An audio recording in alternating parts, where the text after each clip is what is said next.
Welcome to the class. We're trickling in. Very excited on a new class, so welcome.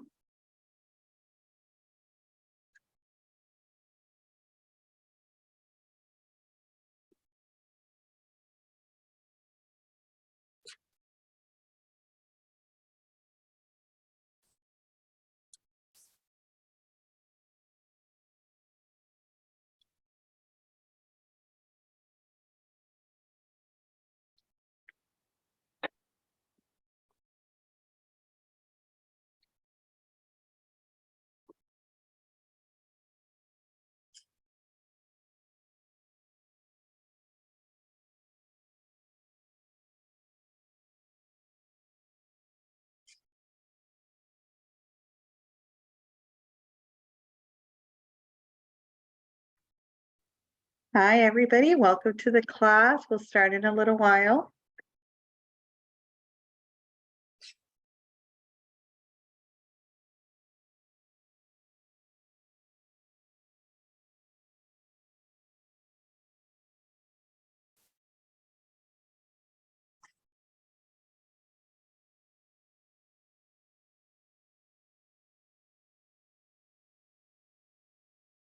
Well, welcome. It's 6 o'clock. Welcome to our class. We're very happy to be back. We're here to show you guys some comidas de Cuaresma. And I am so happy and so pleased to welcome Denise to our cooking family. And Denise, you want to tell our audience and our friends a little bit about yourself? And I'm just so thrilled and happy to have you as part of our team. Thank you so much. I am Denise, and welcome to my cocina, everyone. And a little bit of my background. My research, really, a lot of my cooking practices come from my mother, my father's, my family's recipes, and always being exposed to these traditions of la cocina via my family. And most recently, I've worked extensively with cocineras tradicionales from Mexico, and been, taking classes and more training on that level, and to further my studies of traditional Mexican food and pre-colonial recipes, and just focus on that to share that with my family and with everybody else. And so today, we're going to be preparing a recipe that's actually made my mom's recipe, and I'm really excited about that. Should we get started now, Tere? Yes. And for all you new people here today, welcome. This is a really fun class. If you have questions, put them in the chat and I'll relate it. I'll be Denise's eyes as on questions. But let's have some fun. Denise, what are you going to teach us first? So we're going to go through this in steps just to further the process and make it as quick and easy for everybody. And we're going to start first with doing our nopales. So I have already pre-cut my nopales. I bought them at Northgate already cleaned like this in these paddles, in these bags of 1.5. And what I did is I cut them up. Really, it's to your preference. You can cut them up a bit more thick or thinner and longer. And I like them a bit thick. So we're going to put them into the pot. Then we're going to add about a quarter of an onion, a fresh garlic clove. As my mom likes to call it, un manojo de cilantro, a small piece of cilantro, and a little bit of salt. And we're also going to add the salt. I always tell people that it's really to taste and what your preferences and dietary needs are. So I always just do about half a teaspoon, but it's all to your preference. And I'm going to, we usually add a cáscara de tomatillo, which is said to cut the baba. And you could definitely add one or two that have already been previously washed. And then we're going to add about half of a cup of water. Now, there's a lot of individuals who don't add any water because ultimately the nopales, si van a soltar, they're going to release their own fluids. However, because we're going to be multiple dishes and I can't be supervising it the entire time, I added a little bit of water just to prevent any burning. And I'm going to cover it and put it on my stove to cook. I'll be right back.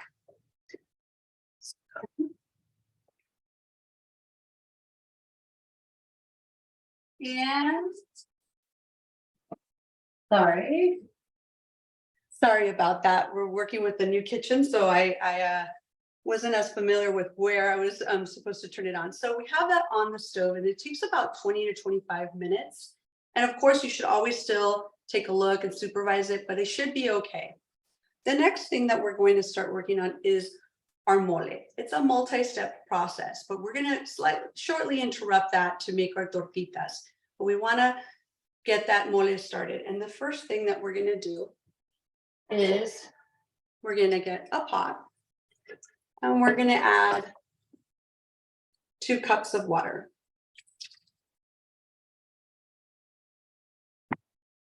Now, prior to the class, I unveined and removed the seeds from 4 Chiles California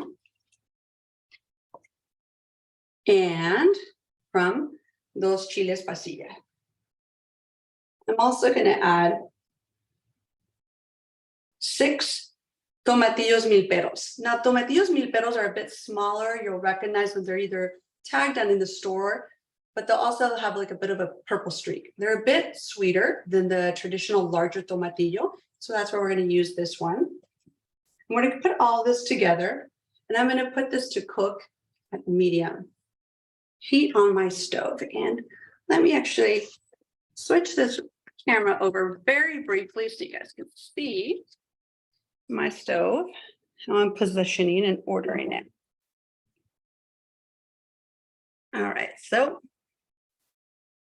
there you go. So I've got on the stove now, I've got my tomatillos and my chile that's getting ready. And then I've also gotten my nopales that are cooking, okay? And now we're gonna go back to this area and we're gonna start working on the batter for the tortitas de Camaron. Now, if I'm going too fast or if anyone has any questions, please talk to Tere and send her a message and I will definitely take a pause to explain. So, but before I wanted to start is the tortitas de Camaron are emblematic traditional Cuaresma dish throughout Mexico, but they're really prepared very differently by different families and throughout different regions in Mexico. My mom is really into preparing moles. That's why we're preparing it in a simple mole for today. But they can be prepared in anything from a caldillo, which is like a broth, to a tomato-based salsa. And what I did was I did a little bit of research on tortitas de Camaron, like how did this arise as a dish and as in Mexico? And some of my research looked at the history of tortas de Camaron and its origin being over 500 years old in the south of Spain, in a small town that's part of the municipality of Cádiz, which is in Andalusia, called San Fernando. Now, it's prepared very differently than the one that we prepare in Mexico, which uses bread flour, parsley, olive oil, and dried camarones, and it looks somewhat different, but we can understand or we can infer based on the strong influence that Spanish cuisine has in Mexican, that at some point, this tradition of thinking of making a battered camaron shrimp patty might have come from Spain. So I just wanted to offer some of that information as we go further in this lesson. So I've got a stainless steel bowl right here. And what I did is I wiped it down with vinegar before I put my egg whites. And the reason why is I want to remove all the residuals that might cause something like an oil that's not removed when you wash it, that might cause the egg whites to fall. So what we're going to do is I actually have my egg whites and my yolks that I separated prior to the class. So we're going to use 8 eggs in total. And we're going to start with our egg whites that I have right here.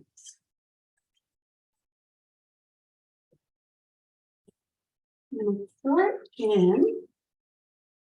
And it's gonna get a little bit loud. If you want to mute me as I start, what I'm gonna start is, first I'm going to beat the egg whites until they fluff and there's a thickness where you can't see much of the air, you know, these bubbles of air. The more bubbles of air, the more likely it's going to fall or drop, and it's going to be far too fluid. So we're going to do that. And until that point, then we'll add the yolks and the other ingredients, which include the breadcrumbs, the Camaron, and pinch of salt. So I'm going to get started with this.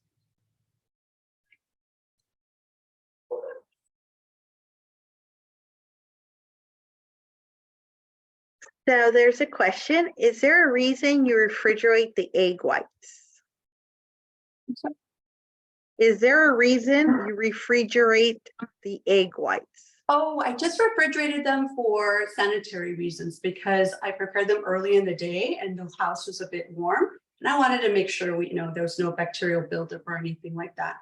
But it's just really a way that you can have them already prepared beforehand, and just a hack it's just a hack to quicken the process. Thank you.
I put all the instructions in the chat if anybody needed them.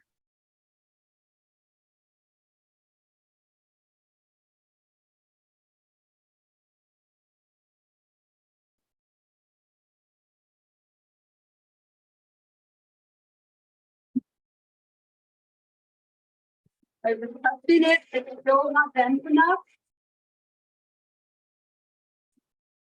Excuse me? Oh, sorry. I was just testing it. It's still not thick enough because I want, when I touch it, I want it to stay on my finger, and the egg batter fell off. So I'm going to keep beating for a little bit longer and continue it with the egg yolks.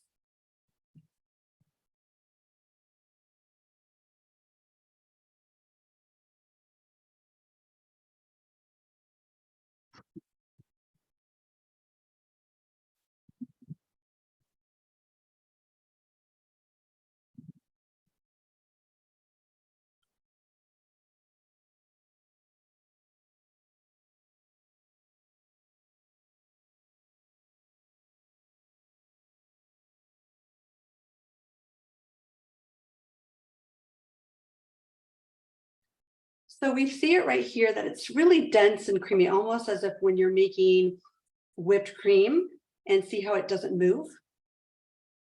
And that's when we know the egg yolks are ready. It's going to vary the time. A lot of people will say, well, how many minutes?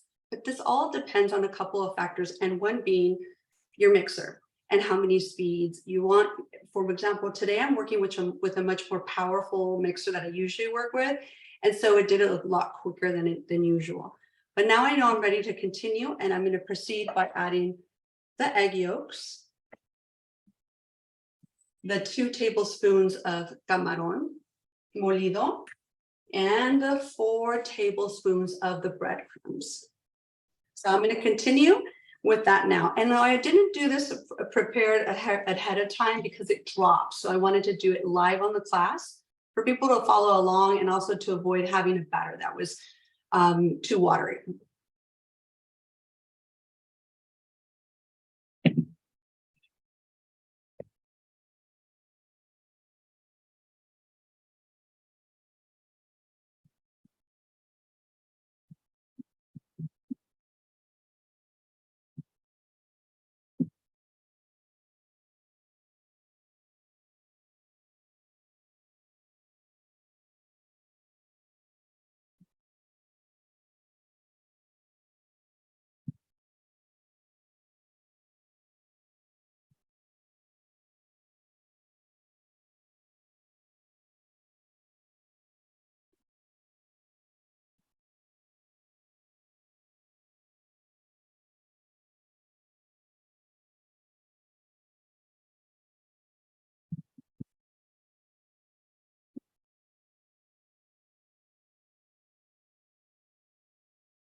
So now that it's fully mixed in, the egg yolks and the egg whites, now I'm going to proceed and add the breadcrumbs.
So now, this uniform color pink, coral color.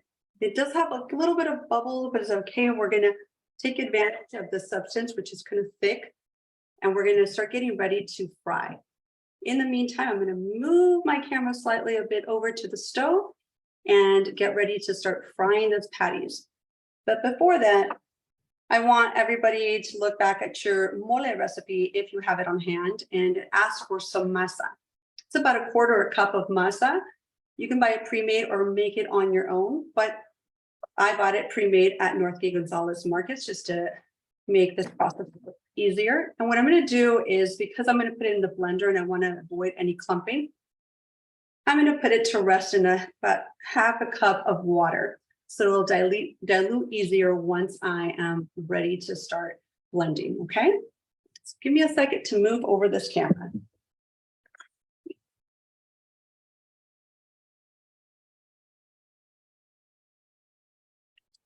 Let's see, let me grab it.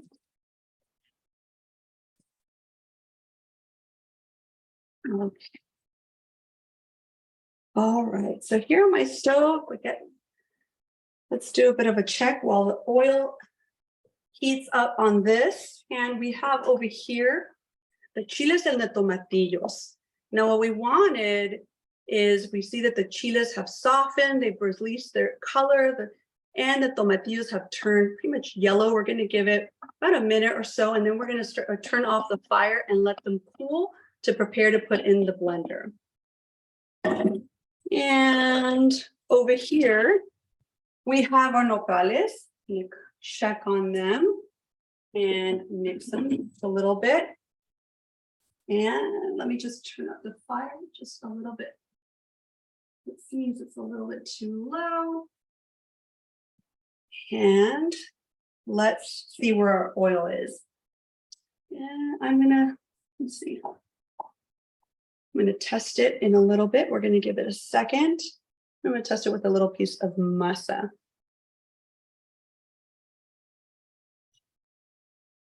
The masa dropped all the way to the bottom. It's clearly not ready. We're going to let it heat up a little bit more. And let me remove that piece of masa. All right. We give it about a minute or so. Everybody said that's a really good, cool tip.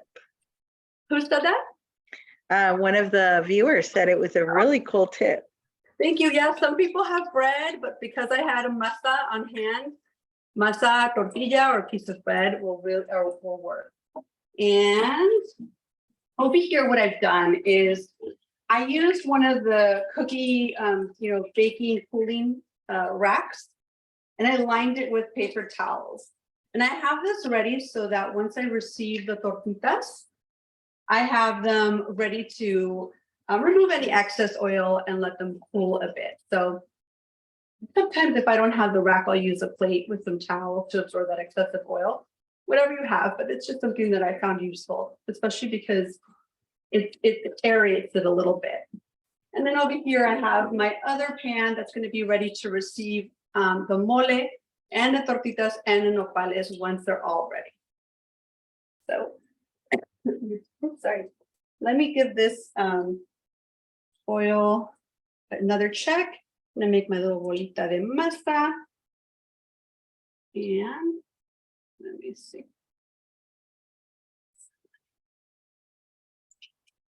All right, I'm gonna turn off those chiles because the tomatillos are all yellow. I don't know if you can see.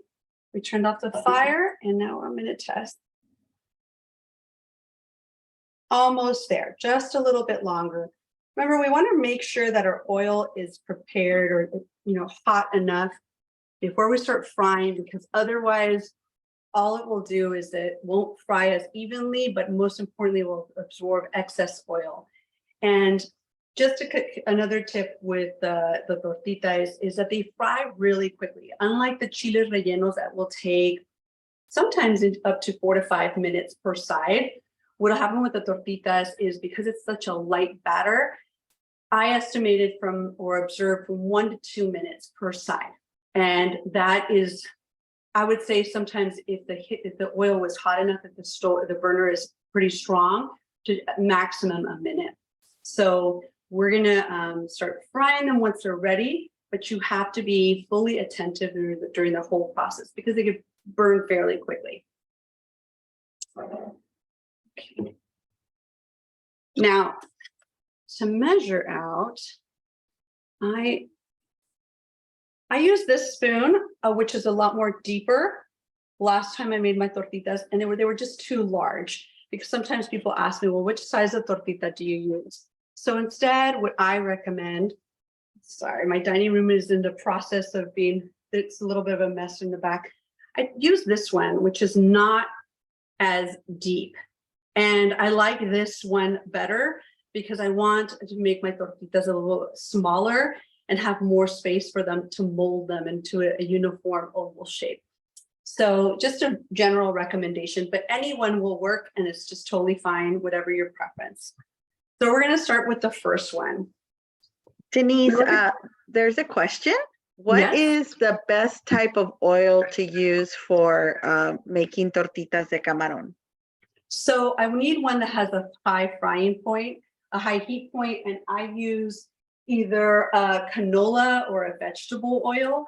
I know avocado oil also has a high frying point. It doesn't have too strong of a flavor and could really work. So those would be my 3 recommendations.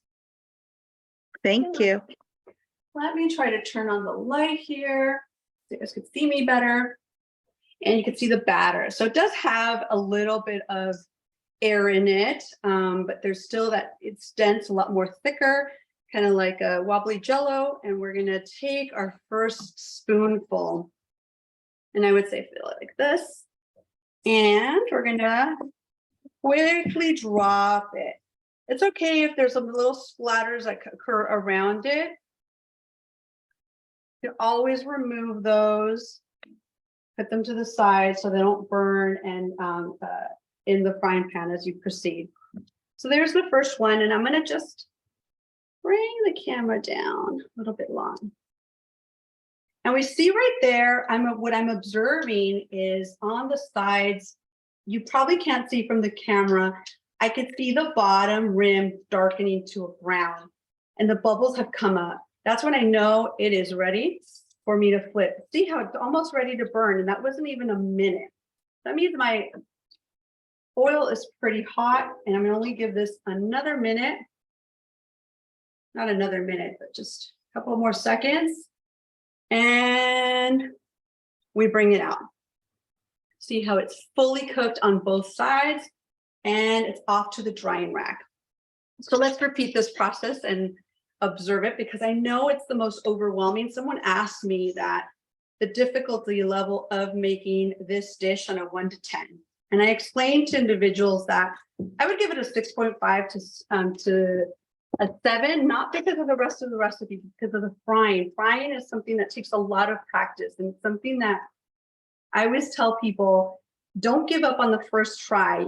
Even some of the best cooks that I know, they'll just have days that, you know, it was a little bit more challenging and no me salió bien hoy la receta. And we have to remember that cooking is it's a multi-sensory experience, and it also is part of a lot of our, our mind, and it has to do with where we're at. And sometimes, if you're stressed and you're not as attentive, you might find yourself, making a couple of mistakes here and there, but we can make it all work out. So we're gonna go to a third. Make a couple more. I'm going to make about 6 to 8 to keep processing. And when I was living in Spain, I was learning how to cook from a home cook. She had the most amazing dishes, and she would invite her neighbors over to her house to teach me their recipes. And the first time I made paella with her, I was pretty intimidated, and she said, remember, you're never going to get a recipe right the first try. Everything takes, like everything in life, it's going to take multiple tries. And she said to me, la primera vez, the first time, you're going to watch me. The second time, you're going to cook with me. And the third time, you're going to make it all by yourself. And then you're going to make that recipe your recipe, because you have different preferences. You might want more salt, you might want less salt, and that's where you add your touch.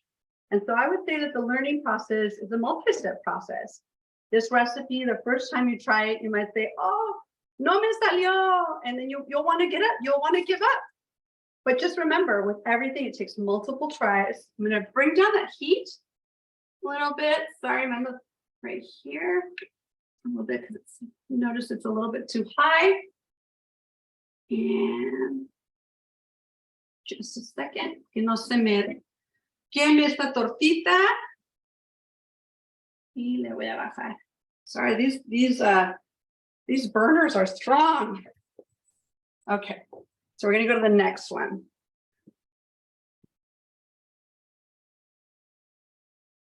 And honestly, that piece of advice that Femi gave to me was a lifesaver, because I learned to be a bit more forgiving and to see cooking as a a lifelong process of learning. You never stop learning and you just keep getting better. And to never give up on a recipe because, you know, everybody has a different experience or taste and you're constantly learning. See right here, I'm working with a new stove and the burner, the heat is a lot stronger. Someone gave me the technical language for what type of burners I have, which I had no idea. I bought the stove not even knowing, but it's a bit of a more of a professional one. So it heats a lot. The heat is a lot stronger than my other stove. This is why they're a little bit brown. So now I know basically almost as soon as I bring it in, I'm going to turn it over. Ya se calentó and out.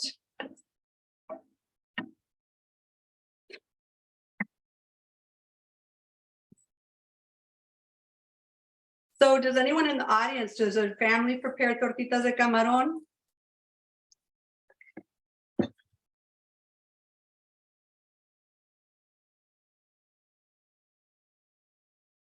Now, Tere, I know I've got to say that. I do. I love tortitas de camarón. I think it's funny though, there's some dishes you say, why do I only eat them at Lent or Cuaresma? And this is one of those, but they're so good. They are. You know what? And I have to say this though, when I was younger, my mom told me that they didn't have the same access that we have today for el camarón seco. Y el entonces they would have to go to TJ. And I remember I didn't enjoy them as much because sometimes they were so salty. So you'll notice today that in the batter, some people would add a pinch of salt. Because of the rest of the dish having, you know, salt added and consomé de pollo, I wouldn't recommend it, but you know, everybody's taste is different. And when I had some of the brands that you have in store, this one's particularly your store brand, I fell in love because I'm like, oh my goodness, it's the perfect balance. And it's very flavorful. I thought that's why you added the breadcrumbs. I'm like, that's probably to like cut the salt a little. Yes, it is. And you know, my mom traditionally, sorry, esta me salió mal, me distraje un poquito. And that happens sometimes in the kitchen. You know, my mom usually makes it with a corn flour or guachal. And that's how my mom makes Yes. And so when I was working with her, we made it both ways, which is the original way that she makes it. I'm going to turn off the stove and I'm going to check on, we have our tortitas. Just a second here. And so she makes it with that, but it's a lot saltier. And you have to not make sure you don't add salt. This one allows a little bit more space to add a little bit of salt. But oops, I got some water drop right there. Be careful. So the nopales are ready, and let me get the camera over to show no baba. And they're perfectly ready. So we're going to turn That's off. a good tip though. Ponerle de lo de tomatillo. I'd never heard that. That's really cool. Yeah, le corta la baba. I guess, you know, there's something about the chemical balance of the skin of the tomatillo. So we have them there. We turned them off. And by this time, our chiles have cooled. So I'm going to change our camera over to our blending station. Give me a second. And we're going to start blending.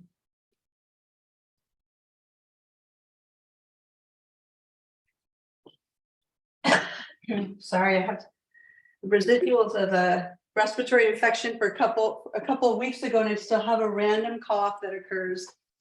So right here, I have the chiles, and they're still in their broth, which it was reduced to about a cup. I would say a cup and a half. So I might have to add a little bit of water.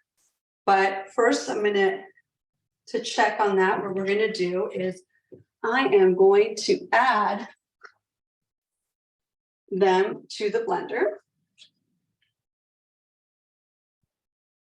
Oh, they smell so beautiful. If you can only smell, this is just a nice aroma.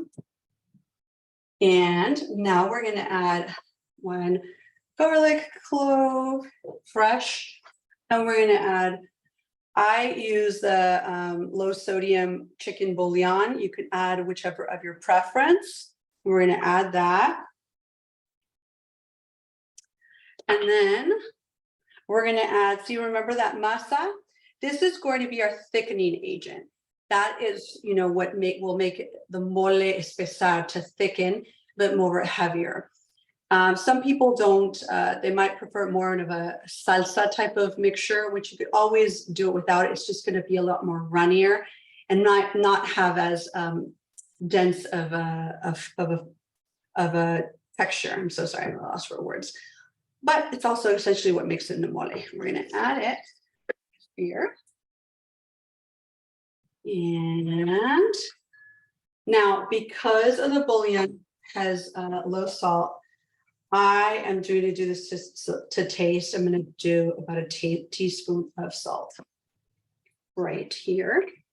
And I'm going to add a tad bit more of water. And we're going to do about a 1/4 cup, because that's what I estimate that of the liquid that evaporated. And we're ready to blend. Now, in the instructions, I put that you need to why can't I think of the word in English? Oh my goodness.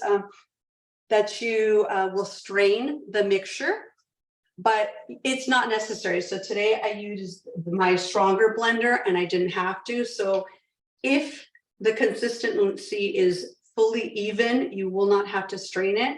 So we're going to check and see after this if we need to strain it or not. We're going to put this blend and I'm going to make a bit of noise.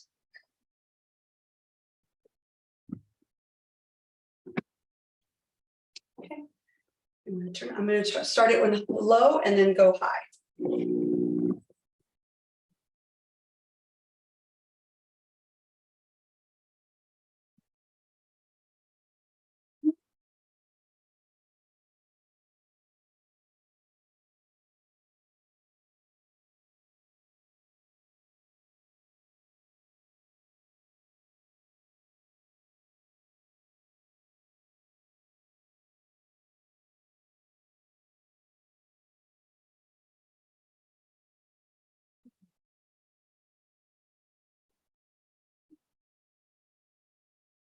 Okay, so now I've fully blended. I don't know if you can see that beautiful, rich orange red. And this one, I'm going to check it. It is absolutely fluid. And the consistency is even and it is ready to be put in the pan to start cooking. And I don't need to put to strain it. Now, if you see what might happen if you have a bit of a slower blender, you might have to put it through the strainer just to make sure that you don't have the clumping. Now, something else that I have learned, and actually I should correct this. My mom always would have me with these sallows. It's different than baking. She would always have me tasting for the salt throughout the process. And it was a couple of years ago that I read a book by a professor at the Le Cordon Bleu that said that you always had to taste your food as you're cooking. And when my mother used to say it, I would be, no, I need the precise, measurements, but it's not true. You do need maybe some guidance, but you always have to taste as you're cooking, because there's a couple of variables that might change in the process, and there do need to be some adjustments to your recipe, and one being salt. So I'm going to taste it right now to see how it is as a salt. And that, as I've repeated a couple of times in the class, it all depends on your family preferences. In my family, we try to go a little bit of a lower in salt due to health issues. And so when I test a recipe, I don't just taste it because I'm cooking for my family. I'll have my husband, I'll yell, Javier, what? Come over here and taste this. ¿Te gusta? Do you like it? Or my daughter, I will ask them. And then I will conclude, okay, this is the best amount that worked for my family. But there's some other factors. Sometimes your tomatoes might not be as ripe, so they won't be as sweet, or the chiles might be a lot spicier. So you're going to be tasting along the process. And that's exactly what I'm going to do right now. I'm going to put a little bit on my hand. And Denise, they're wondering what type of blender you have. Oh, I love the flavor. It's a Vitamix. It's about 10 years old, and it's been great.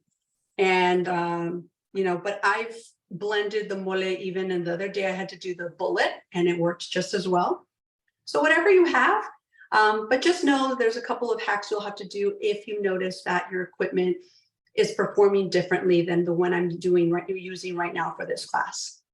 So right now I've tasted it, and it's exactly to my liking and as we like it in our household and my mom. So the flavor, the floral notes of the chiles are coming about. There's a tad bit touch of picante and not too salty, and it feels balanced. And that's what's most important. There's not, I wouldn't say that there's any ingredient that is far too pronounced that will make it not enjoyable. So we're ready to put this in the pan and start cooking it before we add the tortitas and the nopales, okay? So I'm gonna go back to the stove and move that camera. But before then, do I have any more questions? No, but I did want to tell everybody that's been asking, this class is being recorded, and we are going to share it on our Northgate website under recipes in the next couple days. So if you guys want to check there, and if not, and if you can't find it, you guys can always email me. My email is on the class when you got the class confirmation. So just wanted to let them know, but go ahead, Denise. Can't wait to see what you're making. All right, let's move this over. Okay, so I'm going to move my frying pan. I'm going to bring a clean pan right here. And when I first made this recipe years ago with my mom, I couldn't understand why I would have to cook the mole again. What if I've already blended it, it's been cooked? Well, the process of cooking it is, my mom describes it as para que se unan los sabores. Tienen que, al cocinarse, se tienen que unir. The flavors have to come together. You want the flavors to marry. And we're going to do this by cooking it. And it's already warm, but we're going to give it a couple of minutes, maybe 2 to 3. But in the meantime, as that cooks, what you're going to do is you're going to take your nopales and you're going to remove the onion, the garlic, and cilantro. You just want to add to the pot I'm going to put this one to the side because I have another one. Add to the pot the nopales like so. Just like that, where they don't have anything else. And we're going to add those, cook, and they can absorb those flavors of the mole and mix it. And we already have our tortitas over here that have cooled. And once this is all together, we're going to put in our tortitas.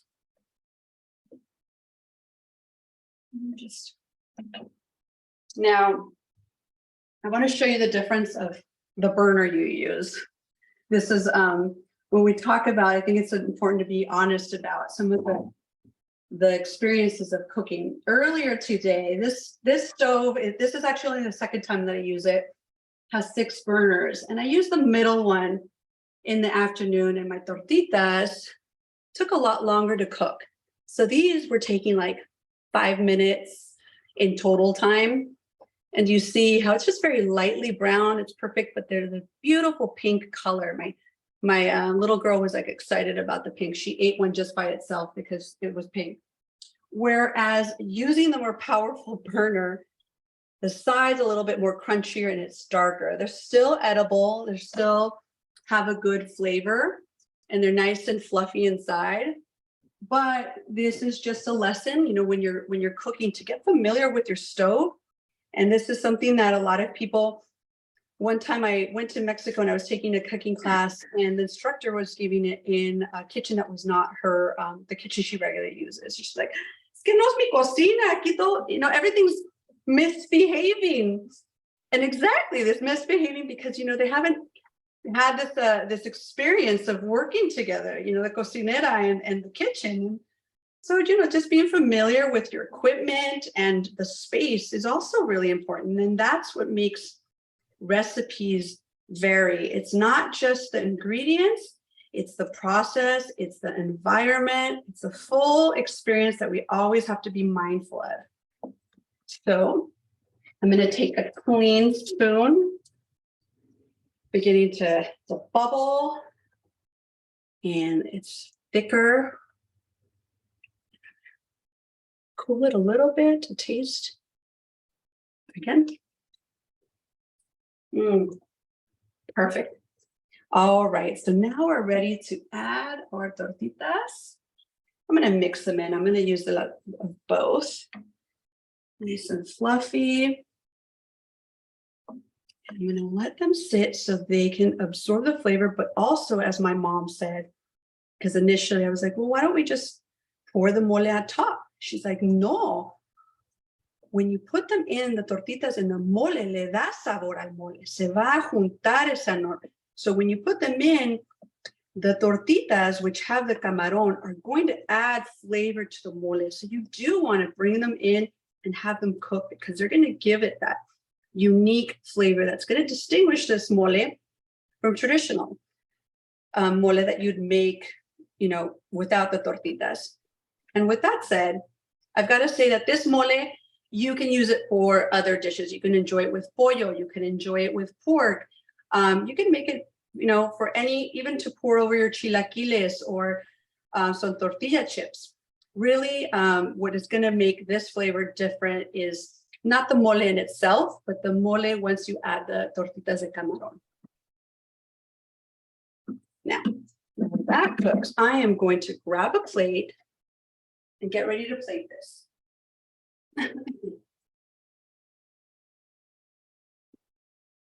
Ya me dio hambre. I know, it's just in time for dinner.